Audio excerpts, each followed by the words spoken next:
The Church cares, and so does the St. Raymond Anna's Foundation for Freedom, Family, and Faith. Hi, I'm Anne DeSantis, Executive Director. In 2015, the Mercedarian Friars came together because they wanted to start a foundation to help families in crisis. And that's exactly what we've been doing over these years. Whether it be something to do with divorce, separation, trauma, job loss, loss of a loved one, or other adversities, we've helped so many families get through those tough times through the spiritual works of mercy. We'd love to hear from you. Please do get in touch with us for our services. They are prayer, priestly consultation, podcasts and videos, and programs and events. We look forward to hearing from you. Just go to nonotus.org and get in touch with me. I look forward to hearing from you. God bless.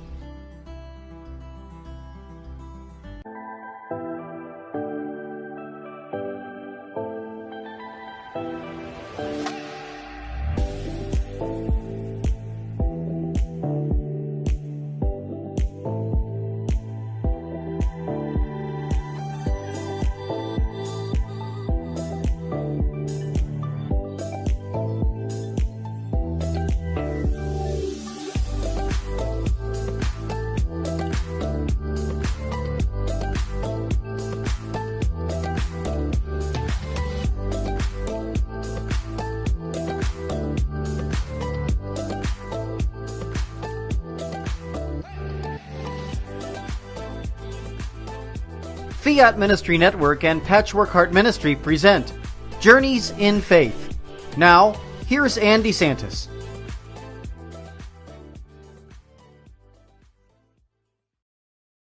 Good evening. Welcome to Journeys in Faith here on Fiat Ministry Network. This is Anne DeSantis. It's great to be here. And I have another wonderful guest for all of you this evening. She's also a very good friend of mine. I have Dr. Mary Amore, the Executive Director of Mayslake Ministries. Welcome, Dr. Amore. Thank you so much for joining us. Oh, Anne, thank you for having me. It's just an honor to be with you and to share our conversation with your audience. Yes, that's right. And for those of you who saw the advertisement and you know what the topic of this show is that we're going to talk about Pope Francis' Worldwide Synod. And it's going on starting last year, 2021, and going through 2023. And so I'm going to read something to all of you about the Worldwide Synod, because I think it'll give you just a little bit of a background about what it is that the Pope has laid out a framework for bishops from all Catholic dioceses to reach out to communities and listen to them worldwide. He's asked for earth-encompassing synod on the synodality. Synod is an ancient Christian practice of listening, discussing, and discerning beliefs. And I did read that right from the internet there. Mm-hmm. But just to give you all a basic idea, what it is, it's like a worldwide listening session to open up the gates for those who have left the church for whatever those reasons are, and to welcome them back. So that's going to be our topic. But before we do that, I would love to introduce you to Mary and to her beautiful bio so you can learn more about Mary Amore. Is that Dr. Mary Amore is the Executive Director. She holds a Doctor Ministry degree in Liturgy and Master of Arts in Pastoral Studies from Catholic Theological Union. Dr. Amore is the author of 3 books. Those are Primary Symbols of Worship and the Call of Participation, Every Day with Mary, and Every Day with Joseph, as well as the creator of 2 DVD series. And those DVD series are called Eucharist, Pathway of Transformation, Healing and Discipleship, and From Mary's Heart to Yours, published by Pauline Media. A Cardinal Bernardine Scholar and distinguished member of the North American Academy of Liturgy, Mary has been a presenter of the LA Congress, University of Dallas Ministry Conference, the Diocese of New Hampshire Ministry Conference, as well as conducting parish missions, retreats, and adult faith formation programs. Dr. Amore is also the creator and host of 2 cable television shows, Soul Snackin' with Dr. Mary Amore and A Willing Spirit, and has hosted a radio show on Radio Maria. Dr. Amore serves as the full-time executive director of Mayslake Ministries, and she's a proud member of the Catholic Speakers Bureau, and CMG Booking. I know that was a lot for me to read, so hopefully I didn't miss anything there, but you have a wonderful bio. Thanks, Anne. The only thing you miss is I'm a wife and a mom and a grandmother of two little adorable girls. So, and those are my heart and joy. So that's right. Sometimes when we read those bios, they tend to focus on that professional side of us. And I know mine the same way, but you're right. That wife and mom, that's the vocation, right? yes, And probably the most important piece for all of us. indeed. And I thought we could start out with, if you could tell us about yourself and the ministry. You are the executive director at Mayslake Ministries. And I believe the website is at mayslakeministries.org. Yes, I think. it is, So right. for people watching, you might want to just open up your phone or your laptop later on and check out the website. They're located in the Chicago area. So in terms of what we were talking about with this synod and that walking with people, you do that a lot with the retreats that you have there. What have you learned about the people? And also, please do tell us about Mayslake. Thank you, Anne. You know what? I've been executive director of Mayslake Ministries for 15 years now. We're in our 30th year. And really, over the course of these 15 years, it's an honor. People call and they're searching. Our human being, our hearts are made for God, and they won't rest until we find Him. And so many people, as you said, are they've lost their way, or they've kind of just grown cold in their faith. And so when they come to us, we're a center for spiritual direction. And we could talk about this later, but spiritual direction is a really wonderful way for people to actually get personalized guidance and accompaniment on their spiritual journey to Jesus and back to the church. We've got 45 spiritual directors who are gifted in many, many areas of life's problems. And with COVID, we had to take all of our programs online as well. So we can minister to people across the United States, not just in the Chicago area. Yes, we do in-person events here, but we also can do spiritual direction and counseling via Zoom or phone. So there's no one we can't help. And you know what, when a call comes in, 9 times out of 10, people they're searching. They want to deepen their relationship with Jesus, and they just don't know how. And even if they're attending church, just because you attend church on Sunday doesn't mean you have that really deep relationship with Jesus. So I think that's what the Synod is calling people, is to, we want to hear people's stories. We want to meet them where they are so that we can help bring them closer to Jesus. Yeah. Wonderfully stated. And I can also vouch for Mayslake because I've actually done the spiritual direction with one of your spiritual directors in the past and got so much from that. And I know another personal friend of both you and myself, Brian Cayley, he is also one of your spiritual directors. And so it's just a wonderful thing. And then, of course, I also did a program for you over this past year called Becoming More Compassionate, which was 3 sessions that they could do with me on the topic having to do with a book that I wrote, The Love and Care for the Marginalized.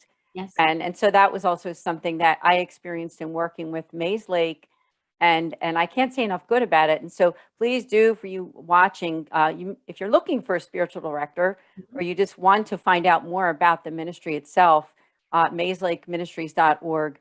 And although they're located in Chicago, they do a lot of things online. So it doesn't really matter where you're located. Although if you are in the Chicago area, you do have to visit, right? It's a wonderful place to visit.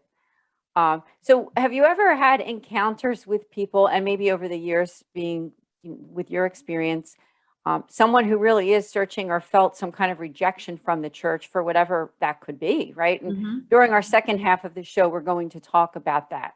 We're going to talk about those reasons that people leave the Catholic Church and how this synod, how it can help for people to feel that welcoming to come back, right? So with that said, I mean, have you ever experienced that? Maybe someone coming to you, of course, you don't need to go into all the details, Sure. but what would you say for people who are in that spot? What are they feeling when they come to you? You know what? A lot of times they're feeling lost. They know that something's missing from their life, but through life itself, putting up barriers or bad decisions they've made, they found themselves feeling on the outside looking in, when in fact we are all outside looking in into God's heart. I want to share one story with you. There was a young girl I knew. I heard about her story, and she had been raised Catholic and then drifted away from the church through bad decisions. And I won't get into those, but God kept pulling at her. And so she would come to church and just sit in the back, a Catholic church, and she was just sit in the back pew and everything. And the pastor saw her do this, maybe like 6 weeks in a row. And he went up to her and he said, "I noticed that you're new." And see, that's one of the things that we need to be noticed. We need to be noticed. We need to be heard. We need to feel like we make a difference. Anyway, so he said, are you new here? And she decided to tell him her whole story. And she waited for him to do this, and he didn't. He said, "You're welcome here anytime." He said, "You have a home here. This is the church." And what that priest did is he gave that woman space for God to do what God needs to do. And so often we feel like we have to do it as human beings. We have to do everything. We don't give enough space or credit to the Holy Spirit. We're vessels, and and so we need to help people. So when people call here looking for spiritual direction, I always implore the gift of the help of the Holy Spirit, so I can hear what I need to hear and help direct them to who they need to see. So that, again, everybody's journey is different. It's very personal. But the goal is the same, to be in relationship with Jesus. Thank you for sharing on that, because it is so true. Everyone has that different experience. Not everyone's experience is exactly the same. I just thank you for sharing, because you get a lot of food for thought for the second half of the show, where we're going to talk about those reasons and why our Holy Father has decided to do this, and also give you some ideas of how you can get involved. Now, in my archdiocese, I'll talk a little bit about this in the second half, we are involved in it. Not all of the Catholic churches are partaking in it as much as others, but it doesn't mean that you can't find out more. So stay tuned here on this channel. We'll be right back here on Journeys in Faith.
Welcome back to Journeys in Faith. Thank you so much for joining myself and my wonderful guest, Dr. Mary Amore, as we're talking about the Worldwide Synod from our Holy Father, which began last year, 2021, and it's going through until next year. And what it is, it's like a worldwide listening session to those people who feel that they are not being served in the church, or maybe they've left the church for one reason or another.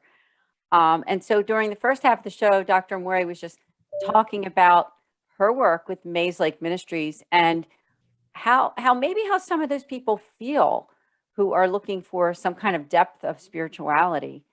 And so I thought maybe we could talk about this, Dr. Amore, is just that the reasons, some of those reasons why people just decide to leave. I'll just start it out and maybe you can add to it. I do think that sometimes people leave the church because they just don't care for the parish that they're in, whether it be a pastor that they don't like, or some people that they don't feel like supported by, or that they don't have friends there. And then they start to get bored. Maybe they don't understand the church and that the Eucharist is the gift, right? And you're there for the Eucharist. A lot of people say that doesn't matter where you go to church because it's the Holy Eucharist. But I think sometimes that it's not a bad thing that if someone is unhappy at a church, you have two options, right? I mean, you can either go to the pastor, go to the people that work there and say, listen, I'm not feeling like I'm being fed. And maybe that's just a matter of them learning more about the gifts of our faith. That's true. The catechesis is part of it. But maybe there's some truth to it too, right? Maybe the leadership isn't good. Maybe they really and truly aren't feeling like they are part of that community. So I didn't know if you had anything to say on that piece. Oh, and thank you. Yes, as you said when you were introducing me, I do parish missions, and so I go to a lot of different parishes throughout the country. And what I always tell, it's okay. Excuse me. Okay, sorry. So anyway, so what I hear people, and they don't feel welcomed. They don't feel like they belong, and or the priest said something at the homily that just drove them crazy, and just all the natural things that happen, and we can't please everyone every moment. So what I tell people is never let another human being stand in the way of your relationship with Jesus. If you are coming to mass every Sunday and you're so aggravated by what is being said or something, shake the dust off your feet and find another parish. And as you said earlier, just now, a lot of people will say to me, why do you stay Catholic? The Eucharist. I mean, once people really understand that the real presence of Jesus in the Eucharist, there is no way you will ever walk and you'll never leave. It doesn't mean you don't feel more welcomed at one particular parish than another, because that's the human element of it. Some parishes are more welcoming. We all have different personalities and temperaments. And so you're going to find a place, a parish that you'll feel more at home with than at somewhere else. So just because it's parish boundaries, like, when we were growing up, you were in this parish or that parish. Now I think people shop around because they do want to feel welcome. They want to feel like, I'm happy you're here. Right? So well said, because it is a really true statement that, not to say that everyone in the world needs to go shopping all over the place for churches, right? Because sometimes there is a match with the church that's in your neighborhood, right? The Catholic parish, there might be a match there. But I don't think it's a terrible thing that if you aren't feeling like you are being fed, as they say, or that you're not getting what you need from their leadership or for something else, my approach would be to go to the pastor or go to the priest there, go to the people that work there and see what the reaction is. And if you get a positive reaction, like, yeah, let's sit down, let's talk, what can we do to make you feel welcome? And what ministries are you interested in maybe helping out with? Because there's no better way to feel part of your church than to actually get active there too. Absolutely. Right? And you hit it on the head, right? I mean, to be involved in the life of a parish is nourishing all in itself. And a lot of people, they're not. And so that's why they feel like they're just strangers there, and no one knows their name, and like, cheers. Yes. You want to go where someone knows your name, because that's very powerful. And it is. And I will admittedly say, not to elaborate, but it did happen to me that my family and I did switch churches. And the church that we were at before was a very good church, just a lot bigger. And now we're in a smaller church, and it's much more, it's a hands-on. It's very hands-on. And I've been able to get very active there. And there's nothing that feels better than really knowing that you're doing something to help your parish community and that you're part of the family, right? And so I do think that makes a tremendous difference. maybe one of those other reasons for some people watching could be like a divorce or a separation, or that they hadn't gotten an annulment. I know sometimes people leave the Catholic Church because of those reasons. They decide, well, I never got that annulment, so I'm just going to go to this other church because I don't have to worry about that. So, and I have to bring up, of course, the ministry that I'm Yes. with, the St. Raymond and Anne Foundation, as executive director, because part of what we do is that pastoral accompaniment for families in crisis. We've done a lot of work with those affected by divorce. So if you ever have those questions that have to do with like an annulment or something, be sure to go to our website at nonatus.org. In fact, I think there's probably a commercial at the beginning of the show, and make that appointment with one of our priests that you can talk about those things. Because if that's what's holding somebody back, I would say, don't leave the church for that reason. Nope. Because you can still go to Mass and even receive communion if you're not in a state of mortal sin. I mean, that's what it comes down to, isn't it? I mean, Yes. so if someone is not in a state of mortal sin, then they can receive communion, right? Thank And you for so- clarifying that. I think that we need to restate that. Mhm. Yes, if you are in the state of grace, but you are divorced and not remarried, yes, you can still come to the Eucharistic table. I knew a woman that had stayed away for 30 years. It wasn't her fault she got the divorce, but she was divorced, and we finally were talking one day, and she was never remarried, and she said, I haven't received communion in 30 years. I went, oh my gosh. So, again, we talked, I counseled her and everything, and then she came back to the table, and nothing changed in her life except that now she was coming fullness to her faith, and it just brought her such joy and peace. So, and that's what's missing when we're away from our churches, is we've got that joy and peace that comes from being with Jesus and one another. Yeah, it has to do with that one another piece too, doesn't it? Like you said. Yeah. So thanks for sharing on that. Those stories really I think help all of us when we hear that we're not the only one that feels that way. Sometimes if you're watching this and you're feeling like that, very alienated, very sort of apart from everybody else, that just remember that there are other people who have been through that. And I think that's why the Pope is doing this, because he doesn't want this church to be just people that are there to serve just those that are inside the walls of the church, but we're all part of that human family, right? We're not just Catholic and not remembering that we're part of this whole worldwide, right? Everyone's included in that human family and invited to come to the table and be a part of us. We keep the doors open for them to want to be drawn into the Catholic Church, want to become Catholic, want to learn more about their faith. Mm-hmm. And so I just think it's beautiful. I do want to mention a couple websites that I found online that I think might be helpful for people watching. One is the United States Conference of Catholic Bishops. Their website is the usccb.org. And it says that the Synod on Synodality is a 2-year process of listening and dialogue, beginning with a solemn opening in Rome.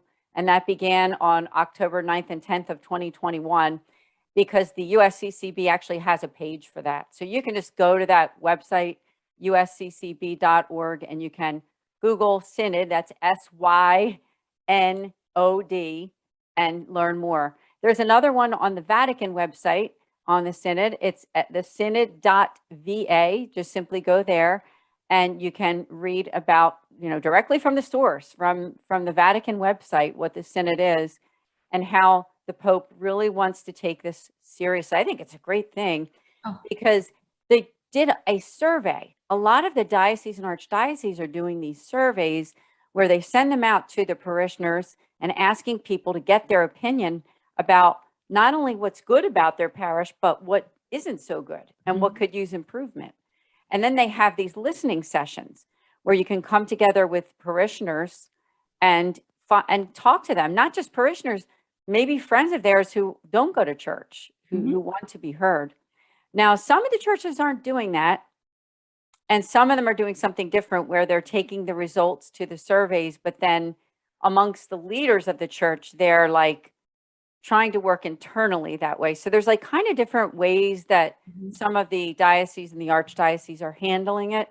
I don't believe that all of them are doing those listening sessions, Right. but I would recommend to those watching that if you want to get involved in it, I think the first place might be to go to those two websites, synod.va and then the usccb.org, and just read about it, learn about it.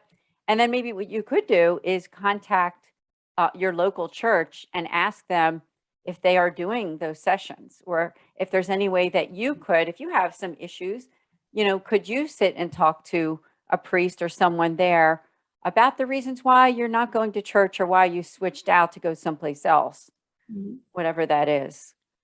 So And it's just so heartwarming that Pope Francis is really doing this, that he cares that much about all of us, you and me and anyone else that's listening. He uses the image a lot of the church as a field hospital. And I love that image because what is it? That's a mass unit. You have to tend to people's wounds, their spiritual wounds, right on the spot. And that's really what he's trying to do. He is trying to bind up our wounds and lead us back to Jesus, back to our church, And the medicine that you do that with is mercy and compassion. And I think that this is just a wonderful time in our church to be able to be seen and heard and to make a difference. yeah, that's right. Seen and heard. And it's so important because there's some people that have that image that the church, all they care about is money. I mean, I think that's another reason you hear that, like they just want my money and don't really care about me. So if that's your reason for leaving the church, take it to the church that you left, go back, because I do think there's a different attitude now, right, in the world right now in the Catholic Church. The fact that the Pope is doing this and having those listening sessions, because the first and foremost is faith formation, practicing our faith, the sacramental life, all these things. I mean, that's why the Catholic Church exists. But the mercy and compassion, I do believe that our Holy Father has really brought that to the forefront, because they're the tools that we do it, right? When we're Catholic, it's not a checkbox thing. It's not like, okay, I went to Sunday Mass, I went to confession, I gave my envelope this week. I went to the prayer group they had. It's not about that. You can do all those things, but if it's not including also that element of being a kind, nice, and good person on top of it, then it really doesn't mean anything. No. And I think that people, you hear them say that, the word hypocrite sometimes, that people who are religious or practice faith, maybe not just Catholic faith, but people who are very much into religion, but then you see a different side of them. I think that's where our Holy Father is trying to bring it all together and say, you know what, this matters, that way that we interact with one another. It matters how we show people that we love them and that we care enough to listen. Listening is a gift, isn't it? I mean, I think that when we listen, it's a gift to the other person to be heard. Now, when you listen to somebody, you might be hearing things that you may not agree with, right? It could be even something in the sin realm, like they might tell you something where you're like, wow, that was a mistake. They should never have done that. Right. But it's not about that when you're listening to them. What it is about is let them tell their story uninterrupted. And then you're guiding them gently along to the teachings of the church and the gifts of the church. Because I think when people just hear like, well, you should never have done that, that was a sin, or you need to get to confession for that. And sometimes, it's true. All the things are true. Maybe they do need to get to confession for it if they are practicing Catholics, right? And or away from the church. But we never do it like in a way that isn't gentle and guiding, right? And I think you would agree with me. I think we talked about this before we started the program, is that if somebody's watching right now and thinking, I'm not fit to come back to the Catholic Church. I haven't been to confession in a while. I've been leading a life that's really kind of maybe against the church teachings. The church is saying, come back as you are, right? Yes. And we'll guide you to the right places that you can get help, whether it be going to confession or talking to a priest or whatever it is. But, we don't expect people to come back, 100% catechized and perfect Catholics. and it's impossible. I mean, we can't be perfect, or we can't perfect ourselves or even be better people away from Jesus. So, yes, if we feel like we're wounded souls and we've done all these terrible things, it's okay. Come back anyway and just bring your heart. Jesus is just looking for your heart. That's all. He'll do the rest. Through the church, through the people that you worship with, through the sacraments. Really quick story. Do we have time for a story? Oh, yes. Okay, good. I was raised in the 1950s, and at that time, that was pre-Vatican II. And the good sisters at my Catholic school, my mom was Lutheran, they used to tell me, your mom's going to go to hell, because she wasn't Catholic. And so, I was 8 years old, and I used to tell my mom, Mom, Sister Mary Agnes said you're going to go to hell. And my mother, in her infinite wisdom, said, oh, sis, don't worry. There's one God and many ways to come to him. Well, that sat with me for my whole life. When I was 36 years old, my mother was dying. And so she was in the emergency room, and I was the only one there. And the priest came out and he said, your mother's dying. Is there anything I can do for you? And in the blink of an eye, I said, yes. Can you make her Catholic? I said, because she always wanted to be Catholic, but never had the chance. I just wanted her to go to heaven. That's all. And this angel that God sent to me said, hold on. He went in. I thought he was making her Catholic. He comes out. I said, is everything okay? He goes, everything's just fine. What I realized later is that even though I was 36 years old, this priest was talking to an 8-year-old little girl who just wanted to get her mother to heaven. And we have to be aware of meeting people where they are. And that only involves listening. If somebody is really wounded, it's going to come out when you sit and talk to them. That's not the time to tell them how wrong they are. That's the time to embrace them with the love and mercy of God. And then again, allow God to do what the Lord needs to do. So I think that's an important thing, is to meet people where they are. Amen. Thank you for sharing that story. And admittedly, you told that one on another program, which I'm glad you said it again, because it can never be heard enough when you have a wonderful story like that. That's a teaching moment, right? Teachable moment. And so thank you so much, Dr. Amore, my friend. So glad that you're a guest here on this show. You're going to have to come back again, and maybe we'll do another part to this. But I want to also thank our audience for being here. And please do, as we said, check out more information about the synod. Just Google it, learn more. Go to your local parish or your archdiocese or diocese and find out, because the Holy Father cared enough to do this. So it's a beautiful thing. Yes. Amen. Again, thank you so much, Dr. Amore, for joining us. Thank you for having me, Anne. Keep up the good work you're doing. Thank you. Thank you. So everyone will see you here next week on Journeys in Faith on Fiat Ministry Network.